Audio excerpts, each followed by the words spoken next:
என்னையா ஒரு நியூஸ் சொல்லுவேன், அதெல்லாம் வச்சிருந்து என்ன பண்ண. சொல்லுங்க சொல்லுங்க. டீ வந்துருச்சு. அம்மா டீ போட்டிருந்தியா?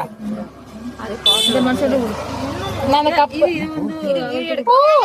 பேத்திக்கு மட்டும் கப்பல பாத்துங்க. அண்டா டம்ளர்ல கொஞ்சோண்டு டீ. ஆனா பேத்திக்கு பேர் கப்பு டீ. போங்க போங்க. என்ன என்ன நியூஸ்? வேணாம் தலிக்க நீ தலிக்க. ஆகாசவாணி மாநில செய்தி வாசிப்பது வெங்கட்ராமன்.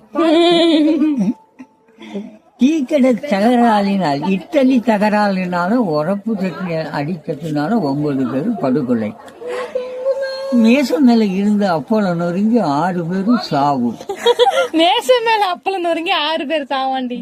ஆசைக்கு இணங்காத மனைவி ஆரஞ்சு கத்தியால் குத்திய சதக்கென்று குத்திய சம்பகம். பெண்களுக்கு கூந்த வளர்ந்தா என்ன செய்வது? 6 அடிக்கு அந்த பதியம் போட வேண்டியது. பெண்கள் கூந்தலில் ஈடு பிடிச்சா என்ன பண்ணுவது? பெட்ரோல் ஊற்றி கொளுத்த வேண்டியது. நீசு பவிடர் பூசும் முகத்துல பருவம் ஒன்றுனா என்ன செய்வது? கடப்பாடையை விட்டு கலர வேண்டியது. ஆகாசவாணி மாநில செய்தி நாளை காலையில் 9 மணிக்கு கேட்கப்படும்.